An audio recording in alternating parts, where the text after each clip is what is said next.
And Lord, we thank you for your presence, Lord. We ask you that you will take over this minute, that you will lead us, Lord. And we thank you for every elected official and your people. Bless them in a very special way. In Jesus' name, amen.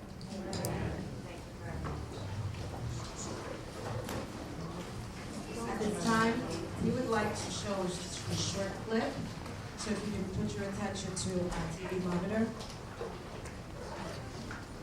Share with you what they have done, and later on we'll be asked, if you want to ask questions, we'll have cue cards for you. Someone will come around, if you want to ask questions, just write it down so that way we can move the program along. Is that okay with you? Yes. Okay, so right now we have a distinguished panel who will just let you know who they are and just introduce themselves, right? Hi, Mike. C'est une hausse télééducation, pour présenter télééducation. Créole TV NYC, nous porter information pour la communauté, mais pour carrière, nous sommes I'm an educator. C'est un guidance counselor dans Unity High School. Et mon activiste pour la communauté, pour porter ça qui est bon pour nous tous. I'm a guidance counselor in Unity High School. Also an activist to bring all the information to stand up for human rights and equal rights, to defend not only our Haitian brothers and sisters, but all humanity. Again, thank you. I would like to thank Hapac for inviting me to be part of this panel, and it's really a great pleasure to see this great turnout. Merci. Good evening, everyone. My name is Valerie Cartwright. I am a councilwoman in the town of Brookhaven. I am actually the first Haitian American woman elected in office in Suffolk County. I am of Haitian descent.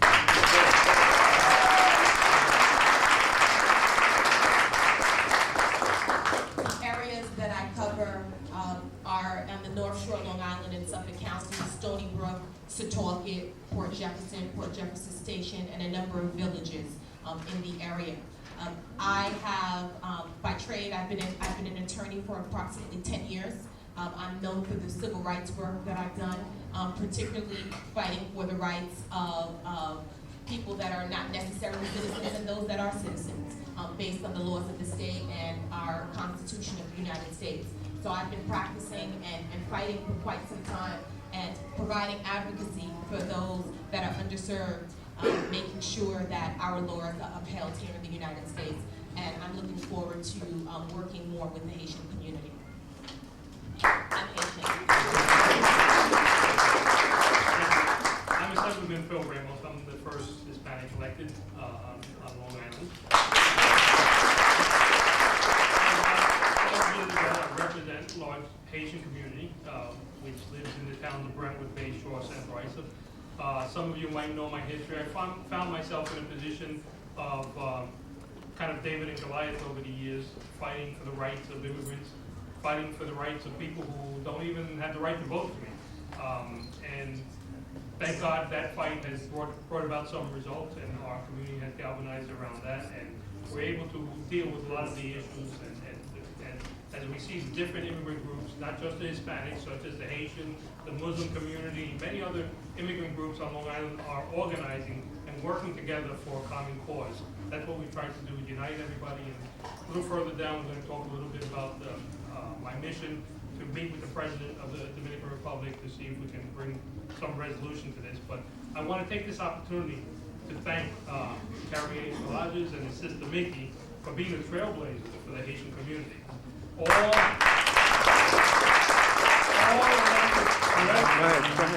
elected officials of Haitian descent who are elected on Long Island will forever stand on your shoulders. So thank you.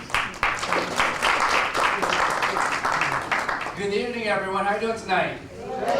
Great. My name is Carrie Salage, and I'm the first Haitian American elected to the Nassau County Legislature. Also here with Miguel Salage, the first state elected official of Haitian descent of all of New York State. And this is a really great time and place to be here at the Yes We Can Center. 5 years ago, I served as a Human Rights Commissioner in Nassau County, and I stood with this individual in the back, Robert Triano. Let's give a round of applause for Robert Triano. He's a North Hempstead, and now the second in command here in North Hempstead. And he is Haitian by association. He basically looks like some Haitian from Desulme. He's a great friend to our community. I'm looking forward to having a very productive and respectful conversation in which, if we have a question, please ask a question and not make a 5-minute statement. Okay? But let's have a great conversation, and I'm looking forward to moving forward on this issue. Thank you.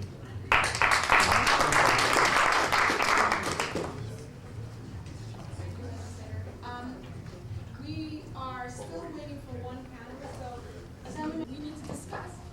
And he just flies down there, and that's what he did. And then when he came back, he spoke to the community in the United Nations. That's what we need. These are the type of things that we need. So he will tell you a little bit now about his topic. Thank you, Mimi. I'd like to thank Hapac. I feel like the godfather of Hapac with Astrid and Mimi and all the leaders here, because we met early on when we talked about organizing the Haitian community in a political way, and you've made your mark both in Suffolk and Nassau County. So I want to thank you for your leadership.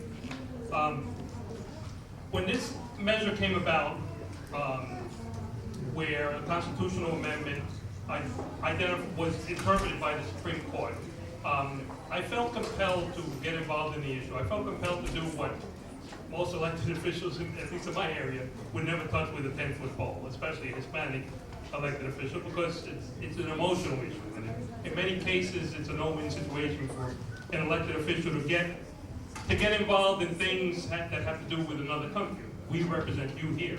We don't represent the Dominican Republic. We don't represent Haiti. But I answer to one person, and that's above. And in the title of humanity, I felt that I wanted to get involved in this issue. And I wanted to get involved in this issue to represent two people. Number one, to do what I felt was the right thing to do. And number two, and that was to represent the Dominican Americans who live here, immigrants, and the Haitian community. Both communities have concerns and have a stake in this issue, and we have members of both of them here in the audience. We started off with starting a dialogue with the community to see what everybody felt, what we, the different ideas about how we could approach this. And I felt I had to do something, but I wasn't sure exactly what direction I was going to take and how we were going to deal with it. And we had some conference calls with Dominican leaders and with Haitian leaders. And we found that both the Dominican leaders and the Haitian leaders wanted the same thing. The Dominican leaders wanted humanity, and they also did not want UN sanctions against their country. These are Dominican Americans who suffered and sacrificed like everybody else for their families over there to immigrate here to be able to take care of it. That is their number one priority. The last thing they want to see is sanctions against their country, and certainly humane people who did not want to see things done against any other group. The Haitian Americans here, of course, concerned about their families and the effect that this would have on their people.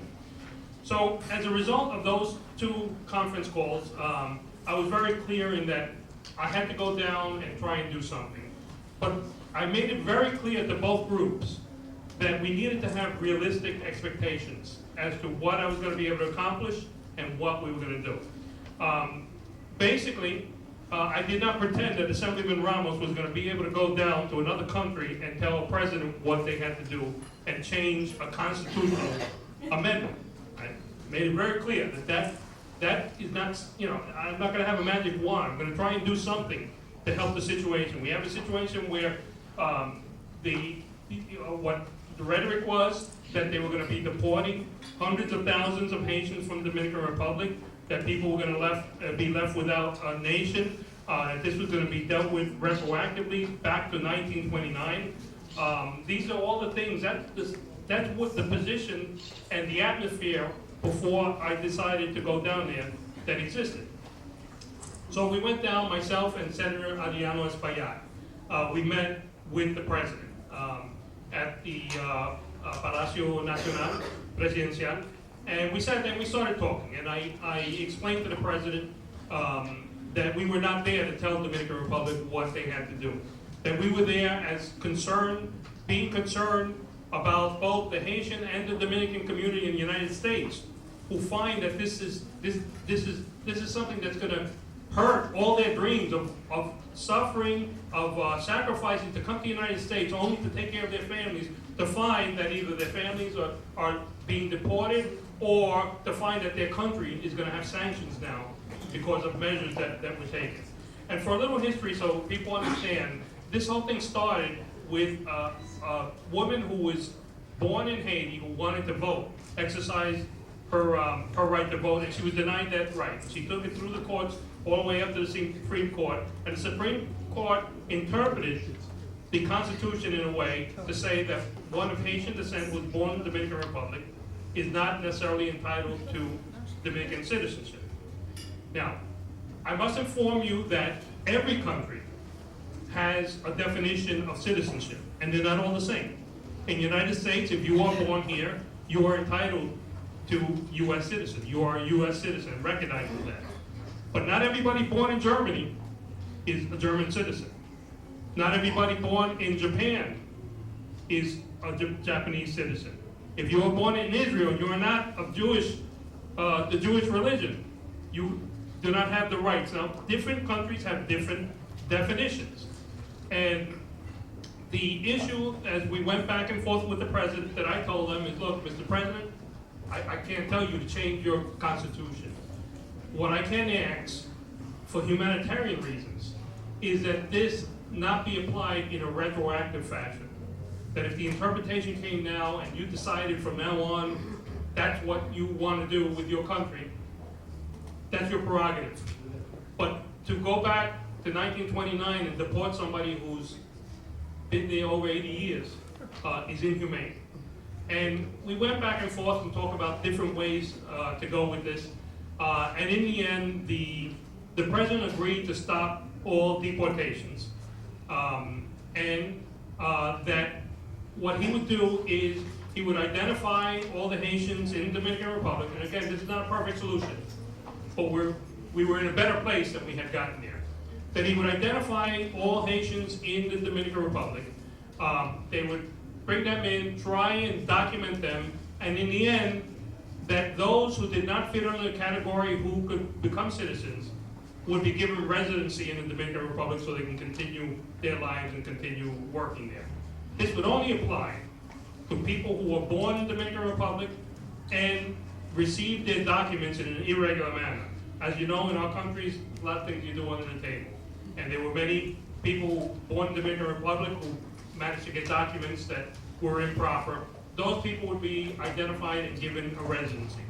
Now, many times when we speak about this, people mix up the issues. Talk about what happened in the border and violence on the Dominican side or on the Haitian side about putting walls. We are merely talking here about Haitians born in the Dominican Republic. That is the issue here.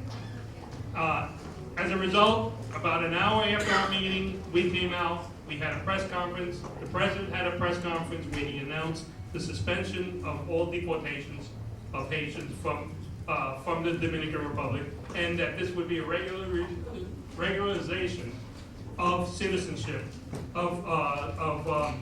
citizenship and residency in the Dominican Republic. So as a result, the issue of being left without a country, what he agreed was that nobody would be left without citizenship. Haiti recognizes citizens, the children of Haitians who are born outside the country as Haitian citizens. So although some Haitians will be given residency, they will still maintain their Haitian citizenship. Nobody would be left without a country. It's real important that we clarify these points, and none of it is a perfect situation. But having been able to suspend the deportations, I think is a major, major milestone.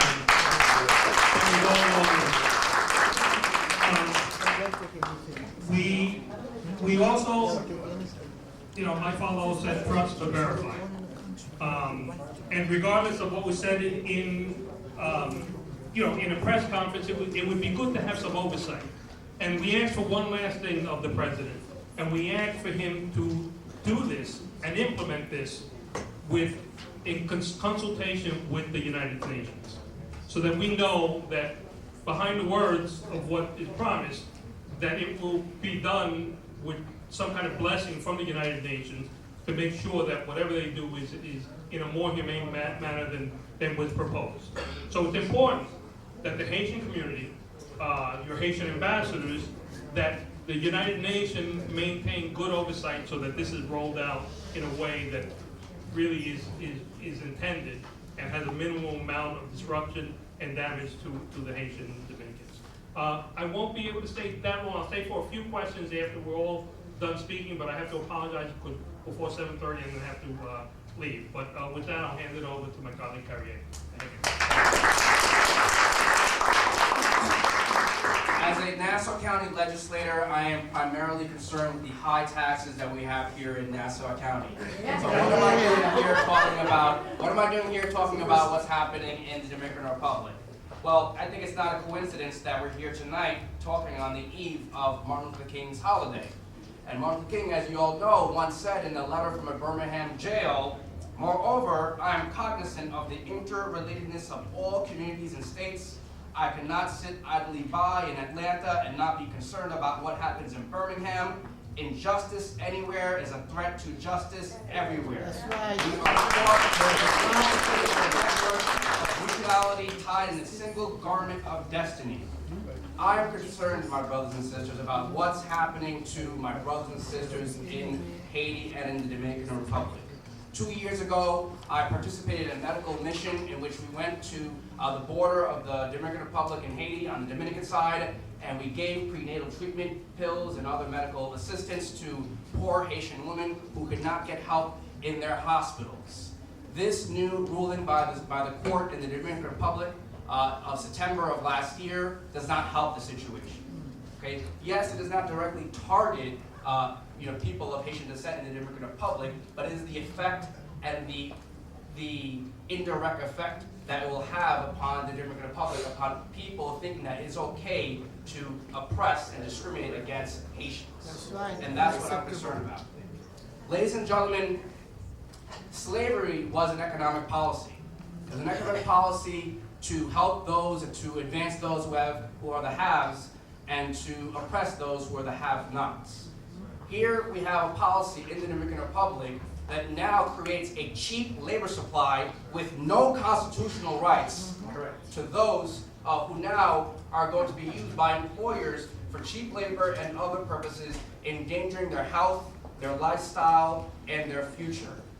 Yes, it is true that Japan and other countries does not, if you're born in those countries, it does not make you necessarily a citizen in those countries. But it's the basic principle of our Judeo-Roman law and the legal history to grant citizenship if you are born in a country. This law, in essence, strips that from Haitians who have lived in the Dominican Republic since 1929. That's right. That's several generations, 4 generations. I really like the video because the video gave a visual display of what are the practical effects of this law. Benefits. There was a CD, I grew up in the 90s, and I love this rapper by the name of Common. And he had once in his CD, he had a rap line that says, "Why do I need ID to get ID?" Ladies and gentlemen, we're living in 2014 in which racism, discriminating someone because of their color, doesn't work. It's sloppy. So we'll find other ways to discriminate them based on their nationality, their citizenship. This is what we must be aware of, and this is what we have to stand together as an international community. Now, I've done the basics as an activist, standing in front of the consulate, writing letters. I wrote a letter to the National Bar Association, which is a bar association. I'm an attorney, and it's a bar association of attorneys. And they have their conference, and these are conferences that can produce well over $100,000, well over at least $250,000 of revenue wherever they choose to have this conference. They decided to have this conference in the Dominican Republic.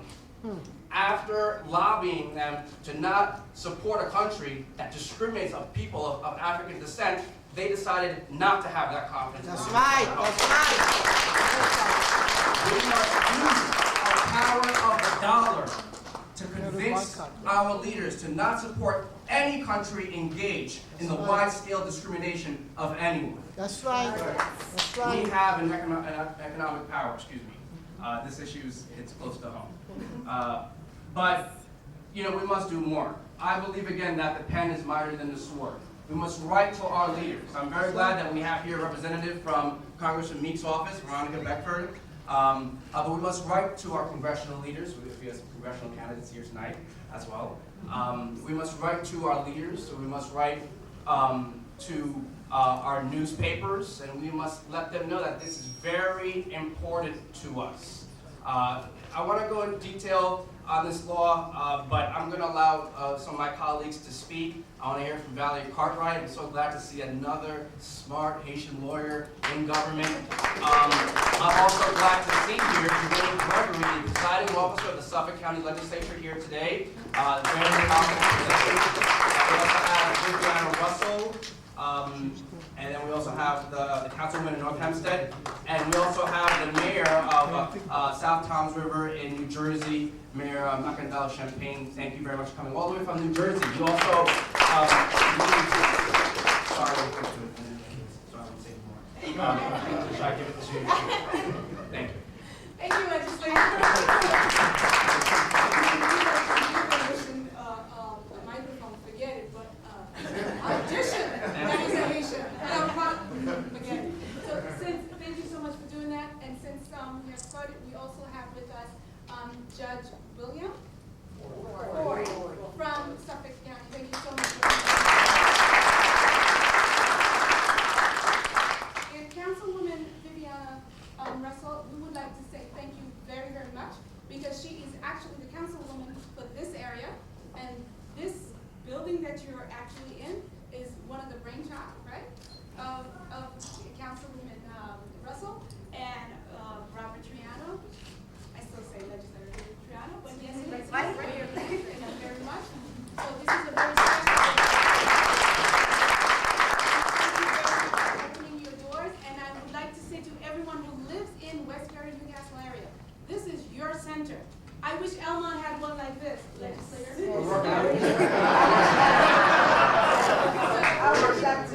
please, those of you who live in this area, especially North Hempstead, I believe if you live in the...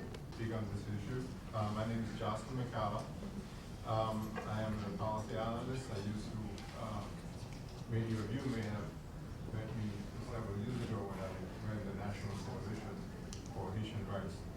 And one of the issues that we dealt with since 1986 is the issue of the labor rights of the Dominican Republic, as in affects in particular the Haitian laborers that were brought in to work the sugarcane on the sugarcane plantations, and have since been brought in to work on building the Dominican economy. Louder, please. Yes, please. Building the Dominican economy. So I'm going to put it close to my mouth. And a lot of these people have not only been very, very much involved in building the economy of the Dominican Republic, but they've lived it for many years. Many of them have lived in what is called the plantations, the bateys, settlements where migrant workers and permanent immigrant workers have, in fact, established roots. And many of their children were born in the Dominican Republic. Now, I'm not, the issue before you today is about the Dominicans of Haitian heritage in the Dominican Republic. So I'm not really speaking about Haitians. Let me allow myself a little correction here. I think the petition that provoked the court ruling was brought before the court by a Dominican of Haitian heritage. It was not brought by a Haitian of Haitian heritage. I think that this is a very important distinction to make. So what we are dealing with here is a situation of Dominican citizens who, because of their heritage or because of the color of their skin, are being disenfranchised from enjoying fully the rights of Dominican citizenship. And this for a simple reason.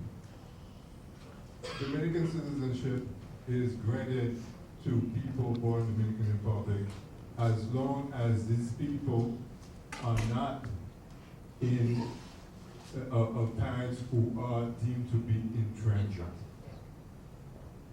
With respect to the intrinsic clause of the law, what it means is that Haitians have never been admitted as legal permanent residents in the Dominican Republic. Haitians have always been considered to be intrinsic, whether or not they live there for 1, 2, 3, 10, 15, 20, 40 years. So the people who are being denied Dominican citizenship are people who were born in the Dominican Republic, have in fact no other country or no other area, and are being told that at this point in time we are going to implement the full extent of the law in the DR, and that's what it means. And as Leslie Carrier said, this is really an issue of human rights. It's not because, but I have, in fact, Dominican relatives who were born in the Dominican Republic and who are considered to be fully Dominican citizens. So I was born in Haiti myself, and I have been born of people who were born both Haitian and non-Haitian. My father, as a matter of fact, was a Jamaican citizen who migrated to Haiti and settled in Haiti. So I look at it from the perspective of somebody whose parentage, whose lineage is diverse, as many of our lineage is diverse. And I stand before you because I believe that the situation demands that we cannot stay silent when people who are stateless are being disenfranchised. I think that one of the if I recall correctly, some of these issues were raised, not only by Haitians, but I would say that the first people who were upset about the court ruling that was issued last September were Dominican citizens. In fact, Dominican immigrants who were living in New York City or New York State were the first and foremost to basically say this is wrong, this is absolutely wrong, because not only it affects our relatives back in the DR, it also affects us in the United States, as the Senator Ramos has already indicated. So in a way, what I would not want to come out of it is that this is a Haiti versus Dominican issue. This is a human rights issue. And a human rights issue that just like it concerns us when people are being discriminated against in other parts of the world, it concerns us when we see discrimination in this part of the world. Whether in our community, right here in Westbury, or Hempstead and so on and so forth, or in New York City, or whether that be in Haiti itself or the Dominican Republic. We should take a stand. And so I'm very pleased to be involved in this conversation and looking forward to your comments and your discussions and your questions about where we go next. Thank you very much. Again, I would like to thank the leadership of Hapac for bringing this issue here out in the island. Again, I represent the Haitian, part of the Haitian media, Girl TV NYC. And I must say that the organization that brought this to light, that organized the protest on October 17 in the city in Times Square, was a group of Haitian American, they called Haitian Diaspora for Civic and Human Rights, in coalition with other civic organizations. Of course, as a member of the Haitian media, our job is to bring whatever the news is to light to the community, to bring it to the people. So of course, as a Haitian, reading, and if you go on YouTube, all you have to do is, type Haitian Dominicans, and you can see a lot of these things for yourself.